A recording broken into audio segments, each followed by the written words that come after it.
What is up, guys? Welcome to a brand new Pokemon Go countdown video. First, I want to clear up that my nose, I am aware, is red. It's very painful. I'm not sure what it is, but hopefully it'll go away soon. Anyways, let's get right into today's topic. So, I want to be talking about the news that we got from the Pokemon Company and from Niantic the other day, and it's quite a bit. So today we're going to be talking about and analyzing a little bit of what the Pokemon Company and Niantic released as far as Pokemon Go news is concerned, because we got quite a bit the other day, and I'm kind of excited about some of it, and I'm a little disappointed in some of it as well. So first off, now we have a confirmation that there's going to be some sort of portal hacking function just sort of reskinned for Pokemon Go. It's basically just hacking portals. You're going to get items from it. They said that it's going to be called a Pokestop and that you can get like different things from it like Pokeballs and other items. Now, I'm kind of excited about this. I was sort of curious on how they were going to monetize their whole game and if it's just going to be like the normal hacking system to get the items that you actually need to play the game, then I'm pretty happy about that. There are plenty of portals around where I live, so I'm going to have no issues getting lots of items. Super excited about how they're planning on just putting in normal necessities when you're playing the game. So that's important to note and definitely applaud them for. So now we have confirmation that Pokemon evolutions are not actually going to happen in the way we're used to them happening. We're going to have to capture a whole bunch of the same Pokemon just to evolve each Pokemon, and it'll only be one of them that evolves. I'm not exactly sure about the specifics of that, but that was the really vague description of evolution that they gave, and I'm a little disappointed in that. I was hoping we'd have a normal level up and evolution system within the game, but it looks like they're going for quantity over quality as far as catching Pokemon is concerned, which is actually really alarming because the whole focus of Pokemon is that they're trying to promote the whole friendship thing. And like even though I'm not like really big on that, I know a lot of fans are, so I'm not exactly sure what they're trying to do here, but I don't like it. And as the days go by, it just seems more and more likely we're not going to have a fair level up system for each Pokemon, and that it's just going to revolve around a base stat that we're given, and that the combat system isn't going to be very good because it's just going to be something you don't actually see, that it's basically like the fighting portals that are controlled by other teams in Ingress. I feel like that's going to be very similar, and it just disappoints me. It really does. We were looking forward to having something that was actually like a mainline game, and I really was hoping for that, so I'm a little disappointed, especially if this affects the combat system at all. If it doesn't, then I'm still kind of a little apprehensive about it, but I'm a little bit more okay with that. So basically what I'm saying is that I want the combat system or I want the level up system with stats and everything. And if we don't get either, I'm going to be extremely disappointed. I'm still going to play the game a lot. I'm still going to make a lot of content for the game. Do not worry about that.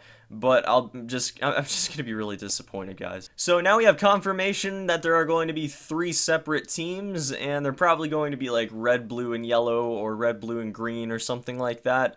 I know that Trainer Tips actually pointed out that there was possibly a yellow team in the actual leak that we saw.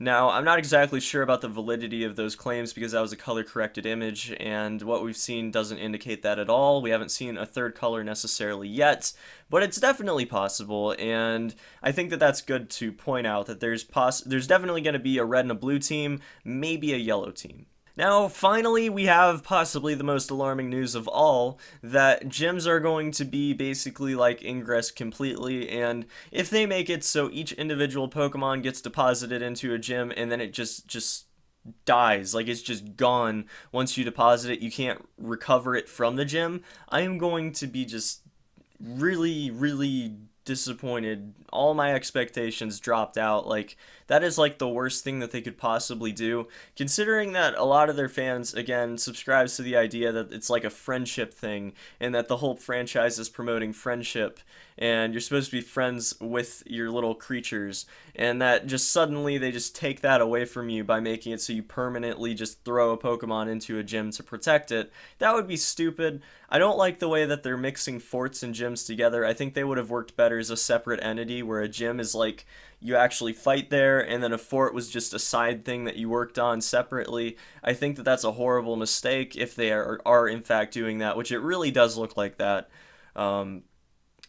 I know it sounds bad right now, guys. I know it sounds like I'm just totally crapping on this game right now, and I sort of am, but it's just because we've built it up in our heads so much at this point that it can't possibly meet the expectations we have.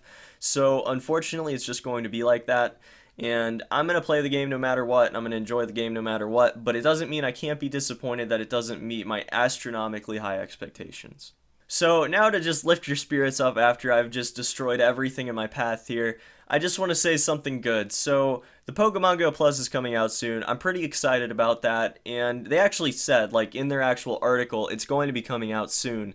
And soon, it's like the whole trademark, soon TM, you know, that's like the whole joke. But if they say soon, I'm going to assume it means that Pokemon Go is going to be out in the not too distant future, probably after they field test it. They have not said lately that it's in early development. They've just been saying active development, which I know isn't a really big deal to a lot of you guys, but that means that they're probably pushing more towards their release, and that a lot of what they're doing is just bug testing and, you know, fixing up the UI and everything like that. So I am super, super excited for more information on the game. Hopefully we get a few of these concerns debunked in the near future, but I really, really think that if they screw up the combat system, then they can still sort of save themselves with a proper stat and level up system, and then eventually just making it so you're still feeling like you want to play the game after, you know, a year down the road or so. But guys, we are so close to this field test right now that I don't think it's fair to speculate on stuff anymore. I think we're just going to be reporting on what we know and thinking about what we've been told already, because at this point there is not a lot to discuss that hasn't been discussed. We've went through everything that we can to the biggest detail that we really can, and honestly I am just waiting in anticipation to see what gets leaked, what's good, what's bad, and what we can expect as far as content for the game is concerned. So that's going to be about it for this one, guys. I hope you're enjoying the countdown videos. They're almost over for at least the speculative part of it anyways, and I hope you guys are as hyped as I am for the field test coming out in just a few days. Until the next one, guys, peace.